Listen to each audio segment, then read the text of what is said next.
반갑습니다. 형님들 안녕하세요. 오늘도 제 숲TV 생방송 와주셔서 감사드리고, 생방송 보시는 형님들은 추천과 즐겨찾기, 이따 유튜브로 보시게 된 분들도 구독과 좋아요 한 번씩 눌러주시면 감사하겠습니다. 오늘도 제가 이제 해외 축구 영상 올려놓은 거 있고요. 그것도 참고해보시면 좋을 것 같습니다. 여러가지 뭐 기록 같은 거 살펴봤으니까. 그리고 또 이제 제가 해외 축구를 보통 새벽에 녹화를 하는데, 혹시라도 이제 숲TV 보시는 분들 중에서 막 새벽에 제가 방송 키면 알람이 갈 거예요. 비번방으로 켜도 아마 알람이 갈 텐데, 혹시라도 주무시는데 방해가 될 수 있으니까 숲TV 그 핸드폰 어플 보시면은 방해 금지 시간대 그거 설정할 수 있거든요. 새벽 6시 반까지 정도 해두시면 아마 알림이 안 갈 겁니다. 그 기능도 활용해 보시면 좋을 것 같습니다. 자, 오늘 첫 경기는 샬롯 대 클파 경기예요.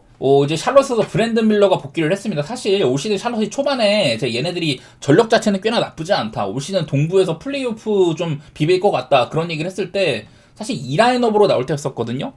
그 이후에는 뭐 섹스턴이 이제 주전으로 올라선다든지 뭐 이런 식의 변화가 많이 있었는데, 어쨌든 브랜든 밀러는 여러가지 잘할 수 있는 선수입니다. 빅 윙이고, 얘가 이제 아마 재작년인가 전체 2픽 출신이었는데 그때도 나쁘지 않았었고, 작년에는 부상이 많았지만은 올 시즌에도 가끔 가다가 뭐 야투 삑 나는 날 아니면은 평균적인 활약은 괜찮습니다. 뛰는 농구도 잘할 수 있고, 지금 또 뭐 라멜로가 뭐 트레이드가 된다 만다 뭐 이런 얘기들이 있었는데, 어쨌든 라멜로도 뭐 팀에 만족스럽다, 여기서 계속 할 거다, 이런 얘기를 내비치면서 어느 정도 뭐 동기부여도 있는 상황인 것 같아요. 네, 맞대결로는 근데 샬럿이 클리퍼스한테 굉장히 약한 면모들이 있어요. 지금 보시면 다 이제 빨간 색깔 L, 루즈입니다.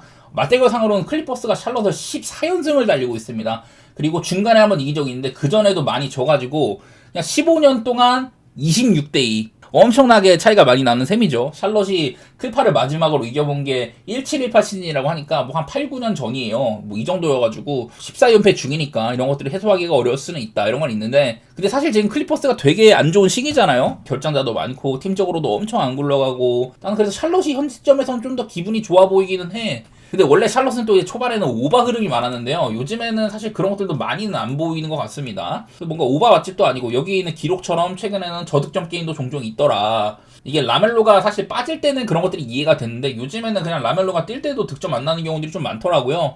근데 그거는 이제 지난번 인디애나전 뭐 야투를 22번이나 더 던졌지만은 야투가 너무 쓰레기여갖고 졌다거나, 또 이제 뭐 토론토 같은 수비가 좋은 팀 오클라호마 만나고 이래가지고 좀 저득점이 있었는데, 저는 내일은 그래도 샬럿이 조금 더 우세한 부분이 있을 것 같기는 하거든요, 막연하게 보니까. 여기 이렇게 최근에는 원래 샬럿은 상대한테 기회도 좀 많이 주는 편인데, 야투 방어나 3점 방어의 내용이 정말 안 좋음에도 실점 자체는 적게 그래도 좀 통제를 했다든지 이런 것들도 있긴 있었습니다. 참 클리퍼스 입장에서도 지금처럼 안 좋은 분위기를 끝맺음을 하기에는 샬럿 정도면 적당한 상대이기도 해요. 마이애미, 오클, 피닉스, 애틀랜타, 덴버, 그리고 댈러스 한번 잡고 보스턴, 필라델피아, 올랜도 이런 애들 만나다가 샬럿 만난 거면은 약간 좀 할만하기도 합니다. 근데 요즘의 연모로는 클리퍼스를 볼만한 근거가 거의 없다고 보여요. 멤버 자체가 너무 많이 빠져있는 것들도 있기도 한 것 같고요. 벤치에서 하든이 쉬는 구간에 크리스 폴도 요즘 턴오버도 되게 많고 해가지고 옛날 그 크리스 폴이 아닙니다. 그래서 저는 일단 샬럿이 클리퍼스 상대로도 뭐 높이의 우세는 점할 수도 있을 것 같기도 해요.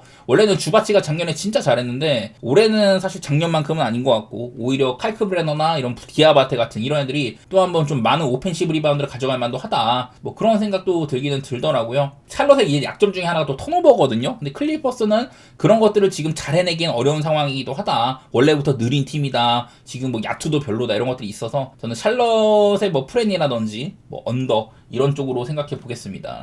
그 다음은 올랜도 대 뉴욕인데요. 자, 올랜도는 직전 경기 때 클리퍼스를 그냥 깨 부셨어요. 일찌감치 그냥 가비지 점수 찼었고, 뭐 요즘에 썩스가 상당히 잘하는 것도 보이고, 그리고 지난 두 경기 동안 벤치의 효율도 상당히 훌륭한 것들이 보입니다. 그 이제 뉴욕이랑도 얼마 전에 붙었었는데 11월 13일이니까 뭐 한 열흘 전쯤이죠. 그때 124 대 107로 원정인데도 이때 당시 뉴욕 니스가 홈에서 전승에다가 올마인이었었거든요. 그런 것들이 깨뜨렸던 게 이 올랜도였었다. 일단 뭐 뉴욕부터 브런슨 꽤나 잘했지만 다른 애들이 많이 못 도와줬다. 근데 뭐 뉴욕 니스는 그날의 야투가 좀 좋지 않은 날에 속하는 것 같죠. 그리고 올랜도 이때 이제 벤케로가 부상당했고 일찍 나갔는데, 근데 플레이가 그 다음에 나쁘지 않았어요. 바그너 늘 하던 대전 해주고, 뭐 베인도 사실 이런 야투 같은 것들 조금 반등이 있었다, 이런 것들은 칭찬할 만한 것 같아요. 또 벤치에서 앤서니 블랙이 굉장히 잘했다든지, 사실 뭐 지난 맞대결은 그냥 올랜도가 조금 더 야투가 좋았다, 이 어려운 뉴욕 원정에서도 해냈다는 거, 그런 것들 좀 칭찬하고 싶은데, 뉴욕 니스가 이제 원정에서의 전패를 한번 씻어내긴 했는데, 근데 그렇다고 뉴욕이 원정에서 뭐 안정감이 있냐? 그것도 아니기는 해요. 작년이나 재작년에는 뉴욕은 홈이든 원정이든 그냥 다 거기서 거기였는데, 올해는 홈이랑 원정 편차가 좀 있는 편이기도 합니다.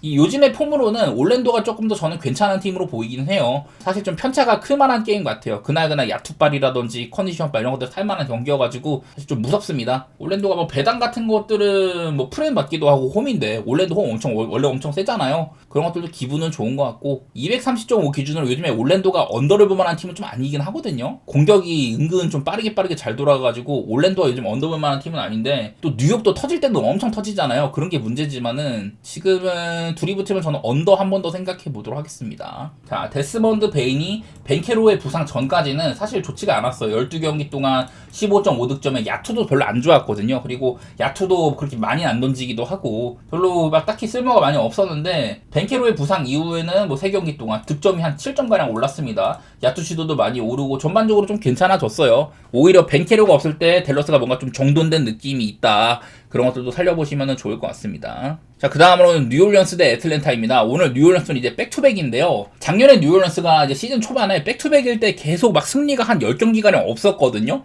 근데 올해는 벌써 이제 1승이 있기도 하고 백투백일 때 뭐 댈러스를 잡는다던가 또 오클 상대로 프렌을 띄우는 이런 면모도 꽤나 돋보이긴 합니다. 근데 이제 아마 백투백이면 내일은 저는 자이언이 못 뛸 가능성을 생각해야 된다고 봐요. 아직 자이언이 내일 이제 뛸지 말지는 확실히 결정되지 않았다. 백투백일 때 뭐 이런 것들이 있어가지고 자이언이 부상에서 돌아온 지 안 됐고 늘 부상이 많다 보니까 관리가 좀 필요하기도 합니다. 그래서 아마 내일은 못 나올 가능성을 저는 살짝 높게 보고 있기는 하거든요. 그리고 자이언이 있을 때와 없을 때 확실히 그래도 자이언이 있을 때가 훨씬 나아요. 없을 때 마이너스 16.75, 있을 때는 마이너스 2.48이었다. 사실 오늘은 뭐 그렇게까지 눈에 돋보이는 활약은 아니었는데 돌격대장 역할은 잘 해줍니다. 확실히 자이언이 있으면은 인사이드에 좀 부담이 되기 때문에 상대팀들의 이런 수비가 끌리는 것도 있고 확실히 그런 그래비티 능력은 있는 선수라고 봅니다. 얘가 있을 때가 득점이 10점가량 좋아지고 오히려 수비도 4점가량 좋아지더라. 자이언이 긍정적인 그래도 면모가 있다는 소리가 되는 거거든요. 그리고 오늘 이제 뉴올리언스, 저는 리그에서 뉴올이 가장 또 어시스트가 적은 팀이기도 하다 그런 말씀을 많이 드렸는데 데릭 퀸이 요즘 선발 센터로 나오고 있거든요. 신인 선수가. 근데 오늘도 어시스트를 11개나 했습니다. 이런 부분에서는 나쁘지 않은 것 같기도 해요. 사실 그 전만큼 그 전 경기만큼 아주 뭐 좋은 활약은 아니었지만은 오늘은 뭐 투머 3도 1인분 한 것 같고 팀적인 3점은 안 들어갔지만 전반적으로 나쁘지 않았다고 생각합니다. 그리고 이 피어스라는 선수가 얘가 이제 또 오늘 3점도 꽤나 잘 넣었거든요. 내일 애틀랜타는 앞선에서의 수비력이 아주 좋은 팀이에요.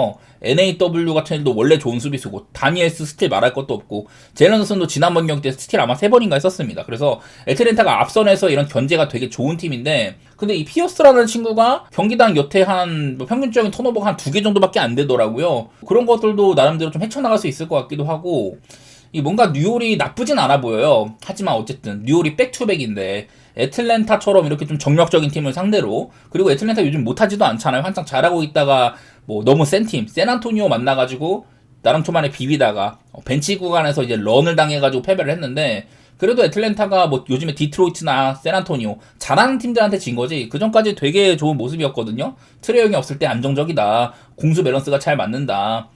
지난번 이제 그 샌안토니오전도 2쿼터 때 엄청 런을 당했는데 3쿼터 때 또 추격을 한다든지 NAW의 폭발, 제일런스는 꾸준하게 해준다. 그런 점들은 좀 긍정적이었던 것 같기도 합니다. 아마 내일 자이언이 안 나온다면은 또 애틀랜타 인사이드가 약간 좀 편해지는 것도 있을 것 같기도 하고요. 애틀랜타가 요즘 사실 공격면에서 여기 좀 뻥튀기가 된 거긴 하지만은 어쨌든 뭐 좋게 지키고 있다고 합니다. 반대로 뉴올은 요즘엔 좀 상승세인데 그래도 어쨌든 좀 안 좋은 카테고리에 있다고 봐야 되고 저는 이 정도의 핸디값이면은 뉴올이 백투백인데도 좀 핸디값이 적다고 보이거든요. 이게 아까는 8.5였는데 지금 6점으로 바뀐지라서 6점이면은 그래도 기분이 좀 좋을 만한 것 같아요. 애틀 입장에서는. 그리고 231.5 이게 애틀랜타 요즘에 좀 밸런스가 좋아가지고 문제고 그러긴 한데 그리고 뉴올도 아마 자이언이 없으면은 득점에서의 감소세가 있을 거다 그런 게 걱정이지만은 그래도 겉보기에는 오바 냄새를 좀 더 맡아보는 게 맞기는 할 것 같습니다. 애틀랜타도 수비가 요즘에는 살짝 뭐 꼬인 것도 있다 이런 것도 보여지긴 해가지고 뉴올은 원래 수비가 좀 안 좋은 팀으로 보이고 저는 뭐 여러 가지로 애틀랜타가 좀 더 우위에 있을 만한 게임으로 볼게요.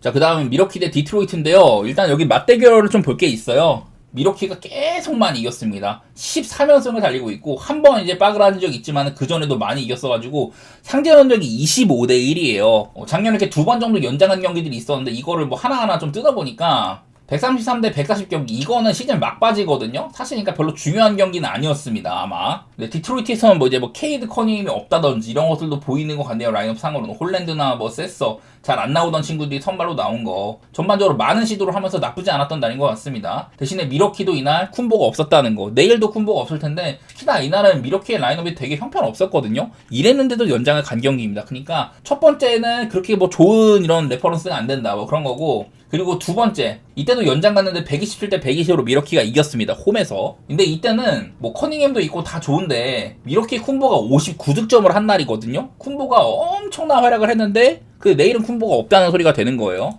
그래서 쿤보는 디트로이트한테 그래도 뭐 잘 해왔는데 내일은 없다는 거, 이게 좀 커 보입니다. 그리고 뭐 직전 경기 때 미러키가 필라델피아 상대로는 쿤보가 없어도 막 벤치구원에서 10대 0 언더 나오고 연장을 가긴 했지만 리드 잡은 순간도 있었었고 나쁘진 않았거든요. 결국에 연장 가니까 해결사가 없어갖고 지긴 했는데 그래도 뭐 아주 나쁘진 않았다. 여전히 3점 같은 거 리그에서 최고의 경쟁력을 보이고 있다. 안 그래도 3점이 전체 1등인데 최근 5경기도 44.6% 잘 지키고 있기는 하거든요. 근데 그거 말고는 사실 다른 공격 노트가 마땅치 않다는 것들, 이런 것들도 한편으로는 좀 아쉬운 면모가 있기도 한데, 근데 반대로 디트로이트는 그냥 밸런스가 상당히 좋아요. 디트로이트가 동부 1위에다가 최근에 뭐 11연승, 더 나아가서 이제 뭐 한 최근 13승 1패 정도 이렇게 아주 잘하고 있는 그런 시기여서 내일은 또 이제 커닝햄도 복귀도 했고 이제 슬슬 아이비까지 돌아온다고 하거든요. 점점 더 강해질 것 같아요. 늘 이제 좋은 수비를 바탕으로 듀렌이 상대 인사이드를 부순다.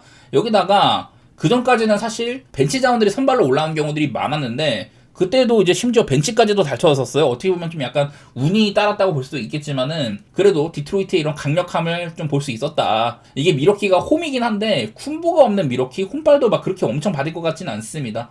그런 부분에서는 이게 미러키의 3점이 내일도 좀 이제 변수가 될 수는 있겠지만은 직전 경기도 나름대로 잘 터지고 그러고도 필라델피아한테 졌기 때문에 저는 디트로이트를 좀 더 좋게 봐야 되는 건 맞는 것 같아요.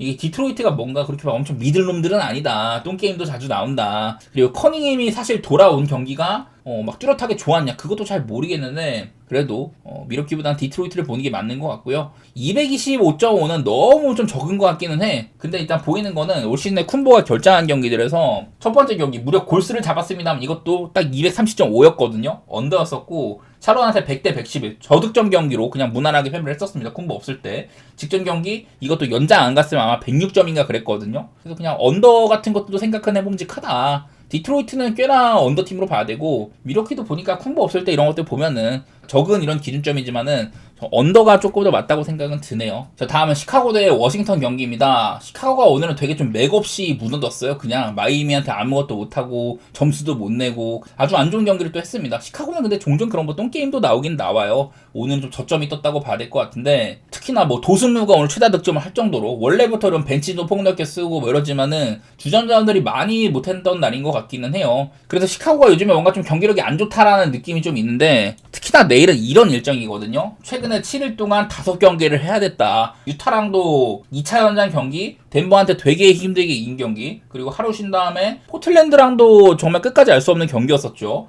부세비치의 버저비터로 이긴 경기, 하루 쉬고 오늘 경기 개차반. 내일도 그래서 일정상으로 좀 어려워 보이긴 하거든요. 7일 동안 5경기 한다. 이런 경우에는 중간중간 관리를 해주기까지 합니다. 그래서 오늘도 이제 화이트가 안 뛰었는데 내일은 아마 화이트가 뛸 가능성이 좀 높아요. 화이트가 아마 내일은 출전할 수 있을 것으로 보인다. 뭐 이런 뉴스가 있는데 아직은 불확실합니다. 부상에서 복귀한 지 얼마 안 되고 백투백 중에 한 경기는 관리를 해주는 것 같다. 뭐 그런 의미였었고요. 지난번에 복귀전에서 나쁘지 않았기 때문에 내일 화이트가 뛴다면은 뭐 나쁠 것 같지도 않기는 해요. 시카고가 일정이 너무 험난해가지고 팀도 전반적으로 젊고 뛸 수 있는 팀이고 이런 거는 좋지만은 약간 좀 컨디션이 문제가 있을 수는 있다. 뭐 그런 생각은 들고요. 근데 상대인 워싱턴이 지금 되게 못하고 있긴 합니다. 오늘도 그냥 토론토한테 뭐 하나 앞서는 게 하나도 없었어요. 지금 이제 14패 중에서 12번의 게임을 마헨을 당했다. 제가 그런 얘기도 들었는데 마헨을 안 당한 경기 중에 미네소타전은 그냥 미네소타가 못했고 디트로이트전에서는 워싱턴이 그냥 되게 잘했거든요. 근데도 패배를 했다. 그날 또 이제 좋은 활약했던 게 이제 맥컬럼이었는데 자, 올 시즌 가장 미드레인지의 이런 성공률이 저조한 선수들 뭐 야니스 있고 피어스 있고 마카넨 등등 쭉 있는데요. 맥컬럼이 5등에 자리를 했습니다. 맥컬럼 정도면 그래도 포틀랜드 시절부터 슈터라고 분류가 되는 선수인데 올 시즌에는 이런 미드레인지 야투가 되게 좀 별로다. 그래서 뭐 이런 리머텍이나 아니면 외과 이런 효율적인 공격이 아닌 미드레인지를 쏠 경우에 되게 좀 안 좋았다고 하더라고요. 전 이런 것들도 워싱턴의 좀 악재라고 보이긴 합니다. 맥컬럼의 슛이 좋은 날에는 좋은데 사실 안 좋은 날에는 또 이렇게 되게 안 좋았다는 것들 평균적으로. 저는 시카고가 지금 일정이 되게 빡센데 상대는 워싱턴이 좀 쉬워가지고 또 이제 워싱턴조차 백투백이거든요. 그런 부분에서는 그냥 좀 무난하게 봐도 상관은 없을 것 같다. 그냥 워싱턴이 많이 당겼으면은 시카고 조금 더 좋게 보고. 글쎄 양 팀의 245.5 되게 높은 기준점이에요. 오늘도 시카고는 얘네가 잘한 게 아니라 마이애미가 그냥 아주 폭발을 해가지고 점수가 좀 많이 났는데 어쩔 수 없습니다. 그냥 오바를 봐야 될 것 같기는 한데요. 그냥 결국에 저는 이 경기는 손 안 댈 만한 경기라고 생각을 합니다. 시카고를 보기에도 일정상의 어려움 때문에 컨디션 문제가 또 있을 수가 있다. 저는 이 경기는 사실 좀 안 건드리고 싶은 경기 중 하나네요.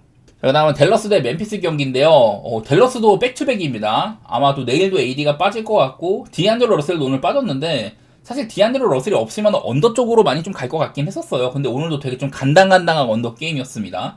오늘 이제 댈러스가 전반적으로 애들이 잘했습니다. 크리스티 3점 되게 잘 꽂히면서 아주 좋은 활약 했었고 수비적으로도 원래 역할이 있는 선수고요. 쿠퍼 플레이고 오늘 29득점으로 이제 커리어 하이였습니다. 3점 하나도 못 넣었지만은 되게 좀 인사이드 플레이나 이런 것들이 잘 됐었다. PJ 워싱턴 오늘 3점 잘 꼽으면서 잘했고 근데 브랜든 윌리엄스 오늘은 많은 턴오버와 함께 야투가 12개 중에 하나였다. 그냥 저점 중에서도 저점이었거든요. 벤치에서도 클레이 탐슨이 별로 못했다든지 다른 애들이 과연 오늘처럼 해줄 수가 있냐. 또 팀적으로도 턴오버가 20개나 됐던 것도 있고 그냥 오늘은 댈러스가 상대가 좀 상대인지라 그래도 뉴올 정도면 쉬운 상대여서 그래갖고 좀 이겼다고 생각하는데 이긴 것도 되게 어렵게 이겼었죠. 지금 전력상으로 그렇게 막 좋은 시기 같지는 않습니다.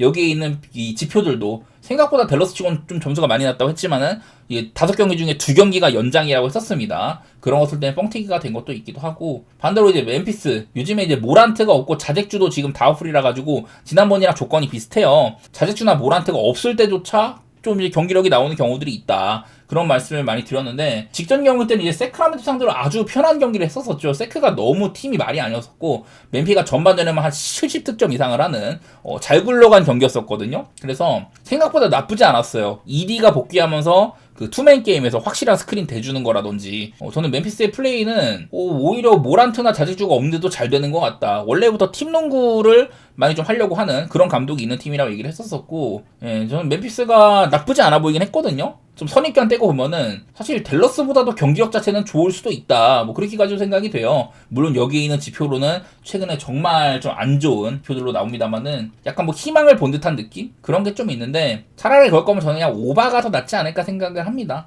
댈러스는 아마 내일도 디안드로 러셀이 없을 거라서 그래가지고 좀 플레이가 어떻게 될지 공격 그래도 득점원인데 사실 근데 지난번 경기 때는 디안드로 러셀이랑 마샬이 팀에서 가장 많은 득점을 했는데 오늘은 디로가 없었고 나지 마샬도 오늘 득점이 한 9점 정도에 그쳤습니다. 그런 것들을 보면은 사실 유명무실한 것 같기도 하고 해가지고 저는 그냥 오바 정도만 생각해 보도록 할게요. 사실 댈러스 경기가 오바 보기 좋지는 않은데 지난번 경기 멤피스는 세크 상대로 되게 좀 빠른 플레이들을 작년에 멤피스 느낀 나는 그런 경기들을 했다고 생각을 해서 승패는 어려운 것 같고 오바 정도만 좋게 볼게요.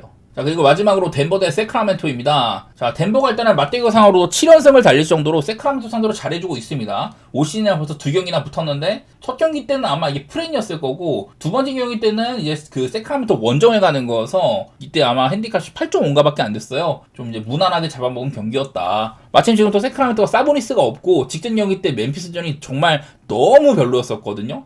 세크라멘토의 이제 여태껏 15경기 3승 12패를 달리고 있고 오펜시브 레이팅 25등, 디펜시브 레이팅 27등이다. 그 상대한테 페인트존 안쪽에서 내준 득점이 28등 수준으로 수비가 정말 안 된다는 거고 상대 득점도 28등이에요. 많은 실점을 한다. 상대의 야투율 역시 공동 꼴찌다. 상대의 어시스트도 이렇게 그냥 가만히 냅두면서 그냥 앞선 수비까지 안 된다는 소리예요. 한마디로 그냥 당장 내일 팀 해체도 안 이상하다. 그 정도 수준입니다. 라빈이나 드로잔이나 이런 애들이 스탯을 찍어내긴 하지만은 그냥 의미가 없어요. 그 정도로 지금 세크가 되게 별로여가지고 여기다 8경기 연속으로 두 자릿수 점수차로 패배를 하고 있는 점들 무난하게 덴버를 봐도 괜찮은데요. 사실 덴버를 이제 좀 리스크를 꼬집어 보자면은 일단 내일 이제 라인업 상으로 브라운이나 고든 이런 핵심 멤버 2명 정도 선발들이 2명 정도 빠진다는 거거든요. 글쎄 팀 하더웨이 주니어도 첫 경기 때는 잘했는데 3점 같은 거 일단 오락가락하고 캔 존슨도 요즘 살아나고 있고 왓슨도 지난번 경기 때 잘했어요. 그래서 땜빵 멤버들이 잘해주고 있긴 하지만은 대신에 좀 이제 벤치에서 고장이 날 수도 있다. 그런 것들도 생각을 해봐야 될 것 같습니다. 이렇게 제가 밑에 적어놨는데